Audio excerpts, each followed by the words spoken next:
Shot there. Goes to Austin, and they did exactly what they wanted to set that high pick and roll, and Texas bit and went underneath, and Wisconsin made them pay. A great win for the Big Ten again over the Texas Longhorns. Yeah, great day of college basketball here on ESPN2. Kentucky controls the tip. Bradley down low, they get it to Patterson, knocked away. Patterson saves it. Jackson comes out with it, and here comes San Diego. So a turnover for the Wildcats. Patrick Patterson with all those 18 points and 9 rebounds, only getting 10 shots a ball game. The emphasis for Kentucky, get Patrick Patterson the ball early. Defensive pressure forces the turnover, and Kentucky gives it right back.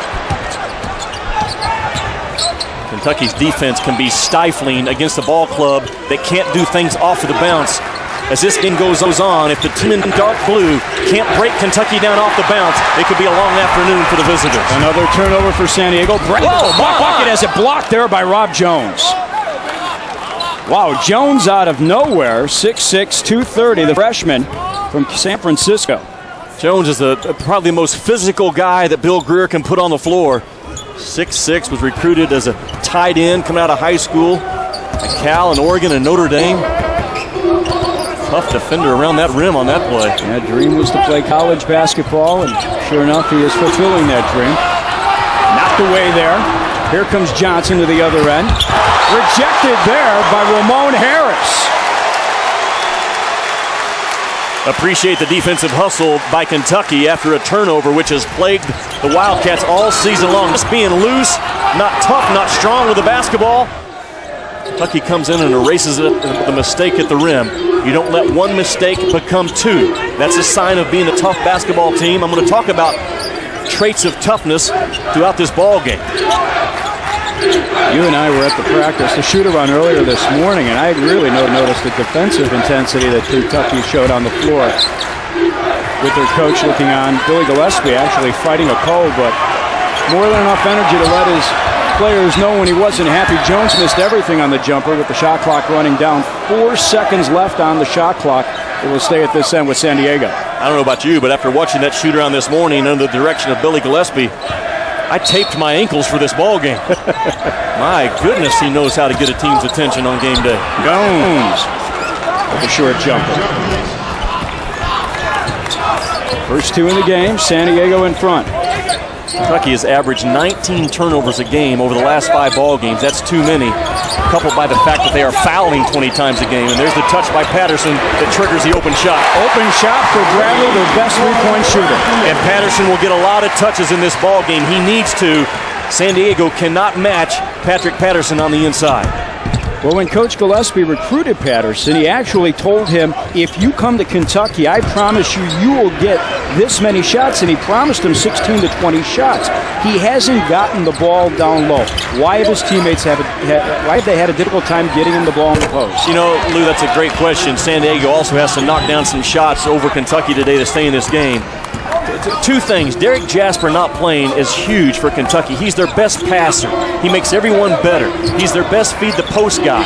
So Patterson hasn't had the luxury of Jasper setting him up 3 or 4 times a game. And guys like Crawford and Bradley, they have not adjusted to their new role. Pass first, shoot second. Billy Gillespie is not going to back off of what he's expecting out of these kids, as well he shouldn't.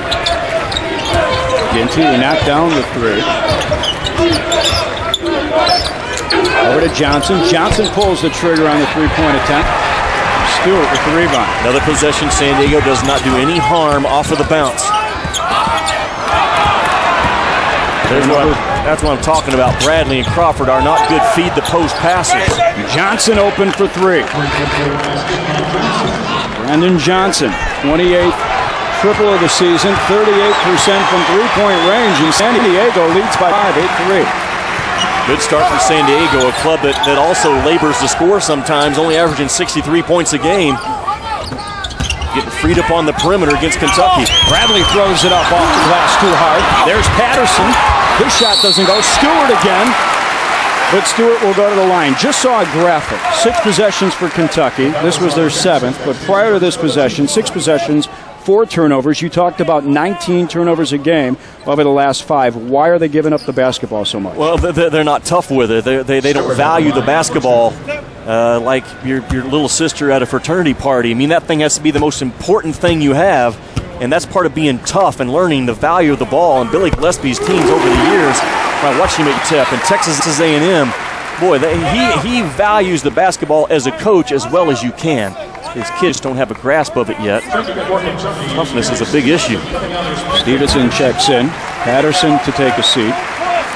Kentucky averaging over 17 turnovers a game. And the school record 18 back in the 73-74 season.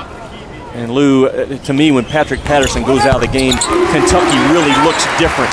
They don't have that offensive focus point that you have to defend if you're San Diego. So now the game gets a lot more even with Patterson on the bench. Who becomes their go-to guy offensively? Well, it should be Bradley and Crawford. Those have been the two guys so far. You expect veteran perimeter guys to understand Patterson's out. Now it's my turn to step up. Their defense can also take up for it. There, Porter up and has it rejected by Jones. Boy, two big blocks by Rob Jones in the early minutes. And hasn't it been impressive his ability to block those shots without fouling? Terrific individual defensive plays. Jones doubled for a second. Finds Ginty all alone for three. His second three-pointer in this game, the first-year walk-on. And we're talking about a guy going into this ball game has played a total of 38 minutes. He gets the starting nod in Rupp Arena, and it doesn't faze him. He's taken a total of 8 shots all year long. Boy, Stevenson almost got caught up in the air. Greer wanted a walk called.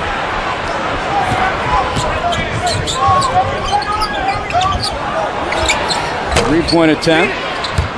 Doesn't go for Deshaun Jackson. So important that Kentucky does not become offensive sensitive. And what I mean by that is when they struggle to score on the offensive end, which they could all season long, they cannot forget about the defensive end of the floor. Bradley's shot didn't go. Free throw line extended. Back the other way, Johnson. He'll take it all the way to the bucket and is fouled by Porter. So Johnson will go to the line after a timeout. But what a start for San Diego. Thanks in large part to Devin Ginty. Business. You can look shocked like you ain't know I was on top. I'm on business. If you don't look back, look cool cause you're not too hot. All my people get ready. It's about to go down. My ring. Should have gone with Devin Ginty as our star watch. Cool. Good, yeah, excellent. Good questions. Hope I can answer them.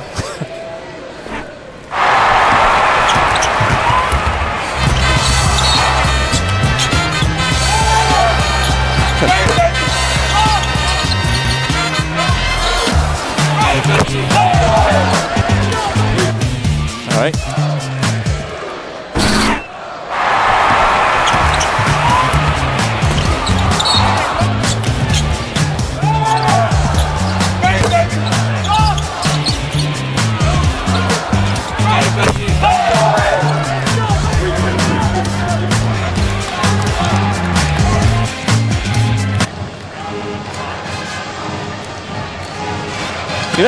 That's impressive.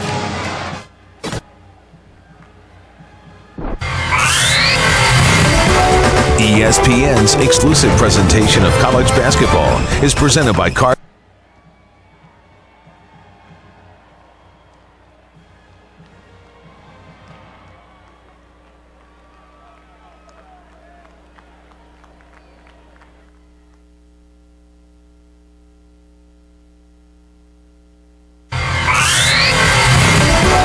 ESPN's exclusive presentation of college basketball is presented by Cars.com. Find the right car for you, Cars.com.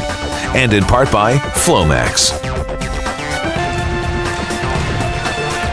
Welcome back to Rupp Arena. Kentucky with just one field goal, the first 5-10 of this game, and they trail San Diego 11-5. Great job of Bill Greer preparing his kids to come into Rupp Arena early in this ball game. They have not backed down from the name Kentucky on the front of the jersey. Jones has been terrific defending that rim, and then they have lit up Kentucky from the perimeter. Kentucky's going to have to adjust their defense and get out on shooters. San Diego has proven they can knock on some threes early, and you look at Bill Greer, the head coach for San Diego, the former longtime assistant for Mark Few at Gonzaga, and there's a guy, Devin Ginty. Pretty impressive, huh, at Rupp Arena? Yeah. First 7 or 8 games, 5 points total, 6 so far. Bill Greer, though, he believed in the blueprint that has been the success for Gonzaga, Lou, over the last 8 years as the top assistant to Mark Few. The highly skilled guys he wants to recruit, play fast, aggressive offensively, change up your defensive looks, and he could not have pictured a better start for his ball club. Mark Few's top assistant at Gonzaga for 8 years, defensive coordinator, head recruiter, 16 years at Gonzaga, now running the San Diego program. There's the defensive change I talked about. San Diego comes out in a 2-3 zone. They'll play some matchup, they'll extend their press some, and they'll play man. That's the blueprint for success from Gonzaga. Patterson back on the floor for Kentucky. Bradley gets the defender in the air and hits the short jumper. Ramel Bradley. Good job by Bradley to take up the slack in the defense. He had an 18-footer, but he head faked and took up the slack and knocked down a 12-footer instead. Bradley, one of 2 seniors on this Kentucky team, along with Crawford. He has 5, 12-7, San Diego.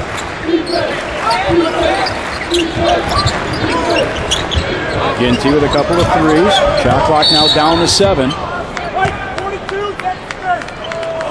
And a foul down low on Mark Curry. More college basketball here on ESPN2 today. Juwan Smith, 12th ranked Tennessee, takes on Gonzaga. College basketball presented by Cars.com here on ESPN2. Later today, 4 o'clock Eastern.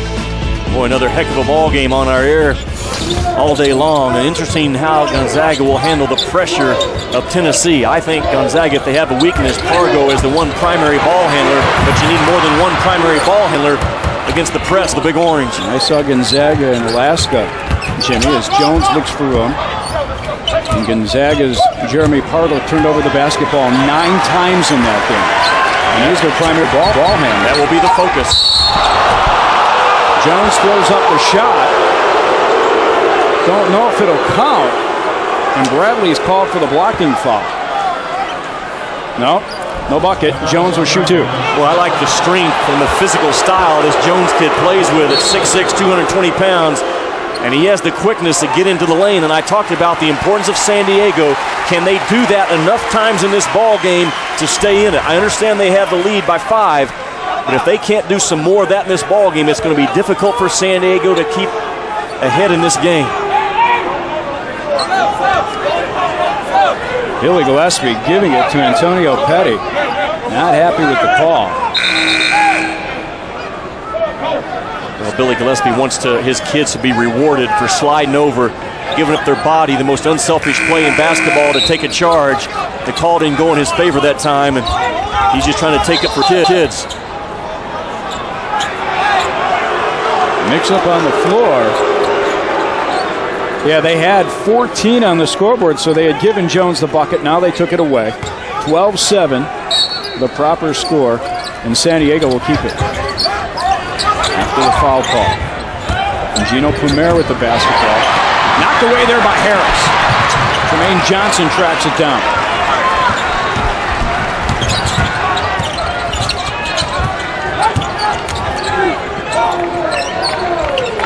Brendan Johnson looking for room. Bradley all over.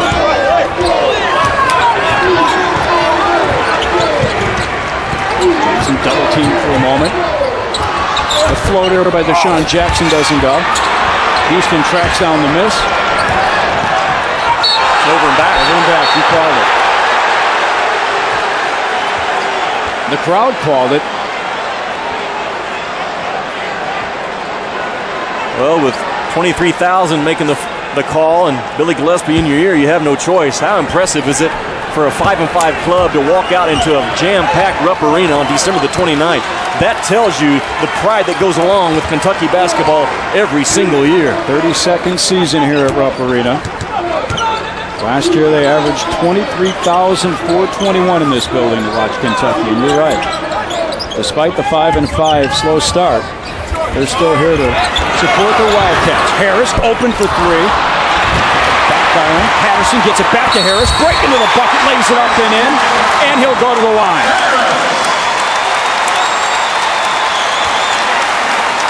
Harris is an SEC-level athlete. Played 40 minutes against Tennessee Tech in their last win, but The proper call, the defender was not set, trying to slide over.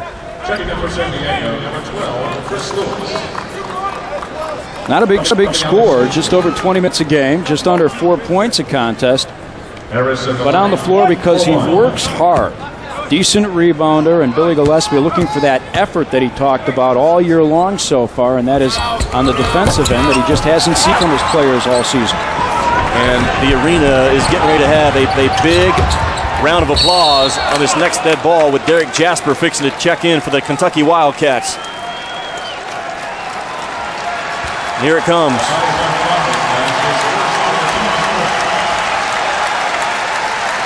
They're already on their feet waiting for Derek Jasper, 6'6" sophomore out of California.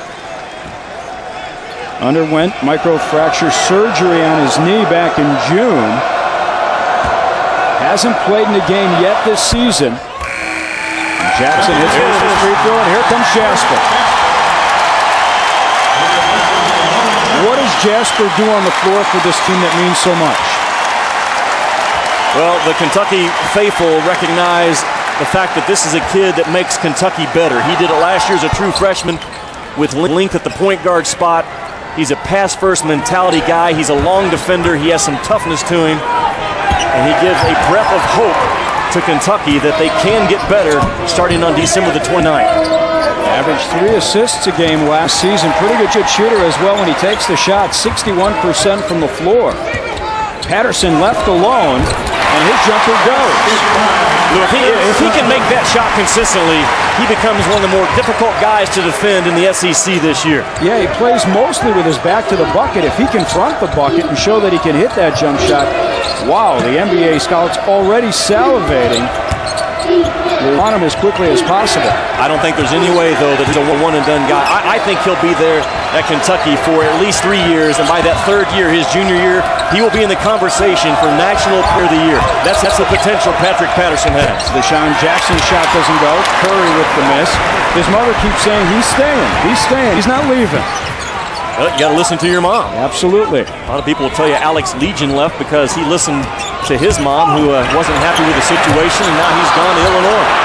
Curry's shot goes after the miss by Patterson. Now Curry, who had started the first 10 games of the season, off the bench today. And it's a 1-point game. We have not seen the team that Tubby Smith left in Lexington. This is a 5-5 club, but we have yet to see the true team that Tubby Smith left. He left Derek Jasper and Jody Meeks.